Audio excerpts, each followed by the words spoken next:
This program, whenever I found out they were having it, they posted a flyer on our dorm for it, encouraging others to come try out the arts. We're going to get to work with different things, make different things with our minds and express ourselves. Being in this kind of situation here, we tend to have a lot of freedom on our time, on our minds, and we can explore different avenues with art. Art's always been a passion of my son's, so I leaped to the opportunity to be able to get out and express myself with it.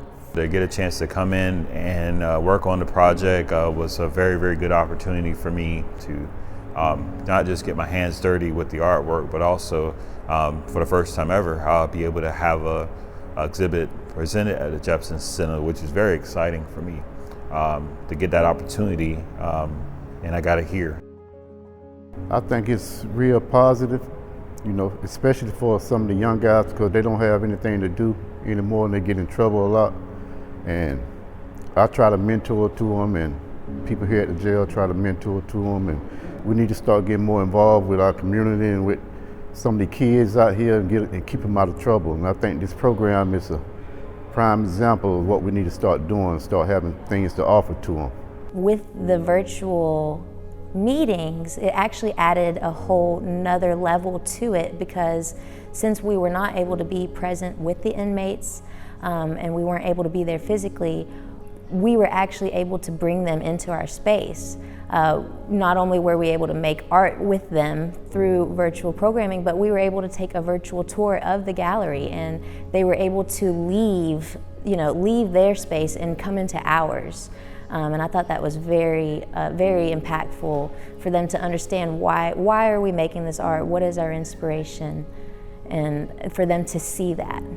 When I realized it would be at the Jepson Center, you know, I thought it would be a cool way to kind of showcase, you know, our different talents here and be a part of the community, and, you know, have our family and friends, you know, see our artwork and see our representation of Savannah. It just allows us to come together as one, you know, and be artists in our own sense, you know.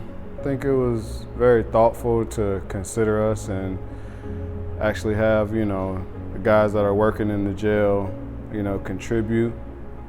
So, I mean, I appreciate Sheriff Welcher for allowing us to have this opportunity to showcase our artwork. We were very honored that the Jepson Center took it upon them to take what we had here and display it and everything, and I think it's been one heck of a note that has been done, and they're still displaying the things down there now, and the program still goes on, and it will always go on as long as I'm here.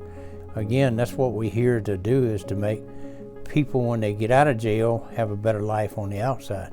I think it impacts the family members a lot, because they see the talent that they have, and they should have been using it all along. And now again, as I say, when they get out, then they got the talent to do it, and the families are very thankful that we're doing things like that in the jail here. He looked well. He looked like he was in a positive state of mind, and he actually looked proud of what he has done. You know, so that made me feel good as, you know, as his mother, that he's actually doing something productive, you know, with his time, and hopefully, you know, it would carry over. I thought that these are the things you should and could have been doing originally. And maybe this showing you that you do have talent and you can do these things can prompt you, you know, once you come back to do these kinds of things and help make better decisions in your life. I think it's a good program, and it should be continued. It may awaken some hidden talent in some other people that's incarcerated, and give them an opportunity to stand on the right path. I got to see a little bit of it when they were still working on it. I got invited to a Zoom meeting and got to see some of it in progress, but today I got to see the full-blown work, and it's beautiful. It's exciting. The only thing that I get to see most of the time is somebody gets arrested. I might see them in their trial, or if they've entered a guilty plea, I might see them there, but I don't usually get to see too much of what really is going on with that individual. And today I got to see a little bit more of it, and it was exciting. So I was very excited to be part of it. It brings me, it keeps me energized, gets me excited, And it was a real honor to be here. This project was inspired by Sonia Clark finding freedom, and the whole purpose of Sonia Clark's message with her installation is basically to bring the audience members and have them consider the viewpoint that enslaved individuals had to encounter and experience as they navigated the Underground Railroads seeking freedom. So I feel like the idea of freedom, what does freedom mean to you? What are our freedoms today? How do you achieve those freedoms? And the journeys that we take in our lives, navigating the challenges that we face. I feel like that was very directly relatable to the inmates. This programming was really about the empowerment, empowering people through art making. What can art making provide to these people? And it's one of the bigger ideas is bringing the community together. And it's just such a beautiful program to have all the contributions of ordinary people in our community coming together, celebrating together, and just being impacted in such a positive way with the arts.